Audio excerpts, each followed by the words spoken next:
How wicked is wicked? Otherwise put, Jews with vengeance in the film Wicked. This recording is going to present a review that was originally redacted in English, but eventually published in Italian on an Italian Catholic, at that, platform, insofar as no publisher in the United States, at any rate, appeared to be daring enough to publish this material. And we'll see why this material is daring, why it is dangerous, why it needs to be ostracized in the United States. Let us begin with a reading and then perhaps add a few notes to explain what is ultimately going on here. In the recent musical film Wicked, the wicked, paradigmatically, Elphaba, a green-skinned hero, are wicked only in name, and so by a merely conventional attribution. There is no real evil. Evil is merely a stigma inflicted upon the different by fascists, mindless thugs, resentful of the intelligence of the different. But are the fascists not evil? What of their reliance on violence and propaganda to compensate for their weakness of mind? Is that not evil? Or is evil simply in names and those attributing them? Is violence ultimately retraceable to names, insofar as it supports or is supposed to validate the attribution of the name? If only we could get rid of the name, there would be no evil left. The name or the law. The names of the law. For the law condemns the wicked. Without law, we could all live in kindness. Yet, where there is law and thoughtless bullies who wield its power, those who are different, and who, being different, do not stand under traditional law, are eventually called, by the sheer force of things, to give up kindness and fight. The enemy? The law. The name, which is unkind, which uniforms, repressing difference, our very dreams. Kind difference must fight back in the name of anthropomorphic animals, whose voice should be heard, whose teaching about difference, about the evolution of all things, about our lack of any identity beyond the flux, should be propagated in schools, in academies dedicated to difference, to ethnic, cultural, racial, sexual, linguistic, and especially moral epistemic fluidity. In the case of linguistic fluidity, our film offers us frequent transitions from English to oral French and written Spanish, as well as neologisms, or perhaps grammatical deformations, such as, horrendible, gratuition, pessimistical, braverism, manifestorium, and so forth. In such schools, magic is key. Magic as the power to do as one wills and to will as one pleases. If only with the aid of special techniques. Accordingly, the hero who has the power of willfully opposing the name should be trained to recite voodoo-sounding formulas, incantations, enchantments, not merely to make good, by which her Chinese-looking teacher means serving the law, without question, not merely to do evil, for evil is merely relative to the law.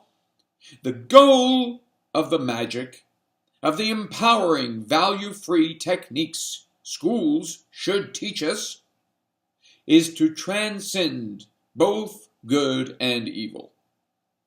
The grimoire, the grimoire, as they call it also, or spell book, used by the hero, whose name signals the Oz story's original author, L.F.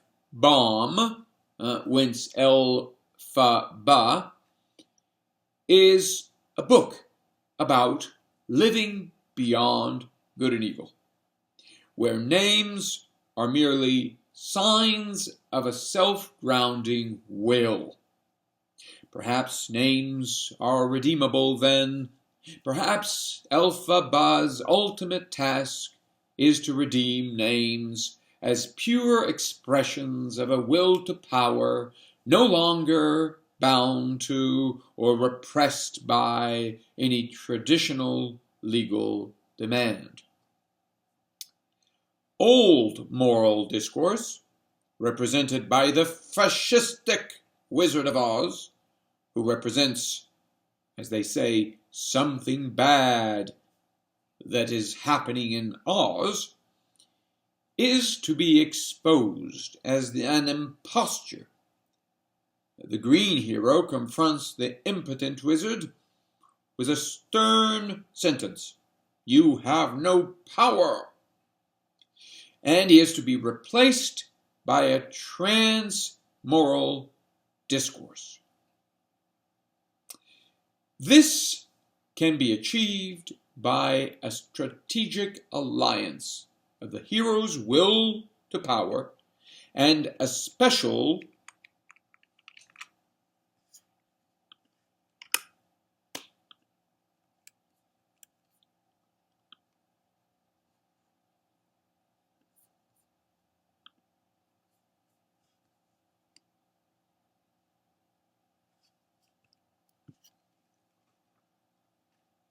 technology, represented by a magic broom, allowing us to reach the sky, thereby redefining our identities, much as Elphaba is able to transform apes in the birds they wished to be.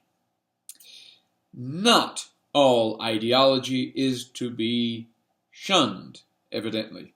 Indeed, our film echoes the dominant transhumanist ideology of our times, showing that kindness works only until we need a BLM type of superhero to set the record straight. If justice is not literally in the barrel of the gun, as Mao Zedong would teach, it is found nonetheless in voodoo magic brooms. The same magic that can help apes transition into birds, oh, just a transition, we're told, so nothing to worry about, allows the film's green hero, somewhat of a She-Hulk, morphed into a super fairy girl, to fly Superman style. Broom technology may not make good, as was said, but it does do wonders, for it allows the will to power to realize its dreams, thereby overcoming lame fascists. What is the green hero fighting for?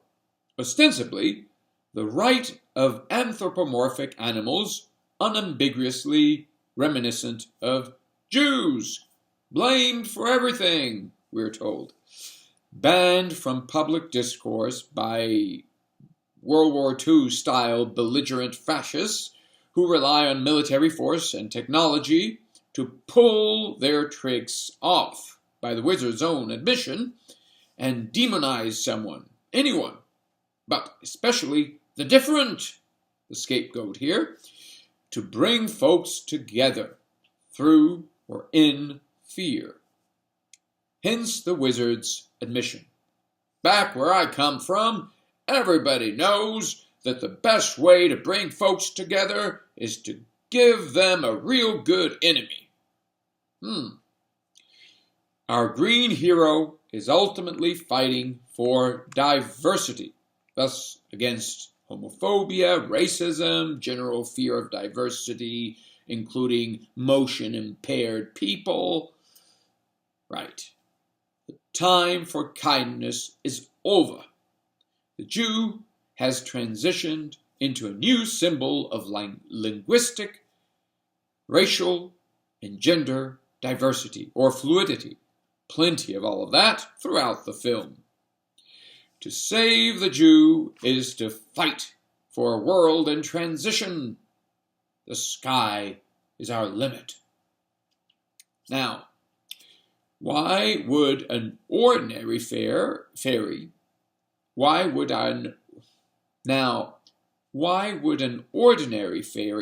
not suffice to address the enemies of diversity? The reason is simple. Traditional fairies, represented by Glinda, etymologically signaling extreme cold, are bourgeois narcissus. In spite of Glinda's name transitioning to Glinda, etymologically designating beauty, in spite of her beauty, admittedly quite questionable, in spite of her being touched by Elphaba's spell, the blonde fairy remains part of the status quo. She still lives by the rules. Elphaba alone is capable of rising to the heavens or above all rules. Hence the lyrics of her closing song.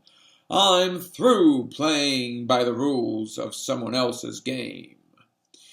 Too late to go back to sleep. It's time to trust my instincts, close my eyes, and leave. It's time to try defying gravity. I think I'll try defying gravity. But that is only a first step. For once the animals are restored to their role as prophets of diversity, Elphaba will be well placed to respond to Glinda's allegation that the green girl has delusions of grandeur. Meanwhile, or as we await the restoration of the animals as pedagogues, Elphaba promises us that everyone deserves to fly, though flying might require that we abandon Glinda's conviction that, quote, together we're united, together we'll be the best team there's ever been, in dreams, the way we plan them. For once all is said and done, Elphaba is to replace the traditional fairy's dream with one that is at once more earthly and more heavenly. The new, previously unplanned dream, the new, now unplanned dream, is the one realized here and now with the assistance of Jews blessed with secular redemption by the transhumanist hero. So, thus ran or runs the censored, ostracized, however you want to put it, review that nobody would ever wish to get close to in public, no publisher in the United States. The reason is quite simple. The dominant ideology today, or the dogma of our age, is that of diversity. And diversity goes hand in hand with the apotheosis of technology, because you cannot have the triumph of diversity without mediation. What mediates this triumph, what brings it about, is the new technology, which is supposed to empower all of us. Of course, power has a price. So here the film is showing us why and how our young are being trained to believe that a certain type of morality is to be established. The implication is that at some point, given the absence of divine providence, so there is no divine justice, it's all about you're defining yourself, your whims. At some point, somebody has to pull the trigger. You need vengeance.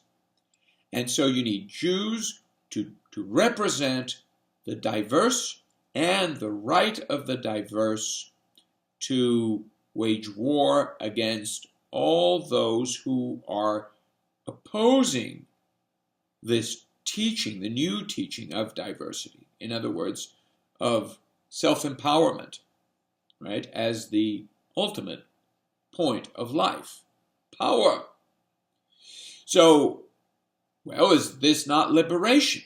Well, again, it has a price, because any standard that is not myself is out of the window.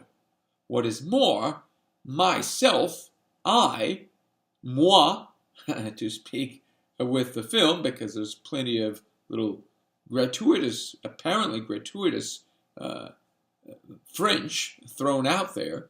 Well, in order to establish this me, right, this self, in order for the self to become a higher self, right, you need a technology. And you need to submit to that technology. You need to abide by its rules.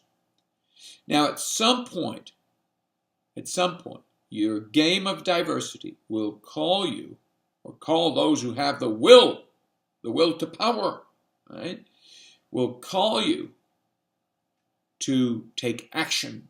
And by that, what is meant is fight, right? Attack the whole status quo, right? Attack the old morality. You do that in two ways. Rhetorically, with the help of the recycled Jew, and barrel of a gun, broom, superpower, however you like to put it. So you need physical weapons, and you need a discourse that is a weapon in its own right. So this is what this, I forget the name of the Chinese-American director, is presenting our youth. So all ye families, all you families, parents who are taking your children to the movie theater to sponsor this trans morality, you ought to know what you are doing. Right? You're selling your children to this garbage, which is poisoning their souls, and you're contributing to preparing for this great age of, on the face of things, of diversity, in reality, of enslavement to a machine. So technocracy. And in technocracy, again, your only value is in your will to define yourself. But this will is at once meaningful only when it's enslaved to the machine. So at this point, the machine, not recognizing any inherent value, but only instrumental value, really considers you, the diverse, the one who is being flattered into believing that he is, or he can define himself as he wishes. The machine considers this you as really an expendable, entirely, utterly expendable number. All right. In fact, you know, for the sake of simplicity, we're getting there. In other words, the machine at some point will determine that all of these numbers can be simplified. Just as an equation, you can simplify the equation.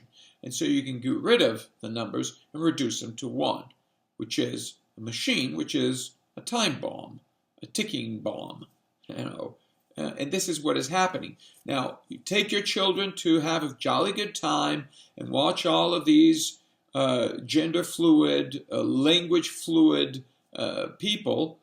Well, that's a that's a fascinating or different way to spend your buck.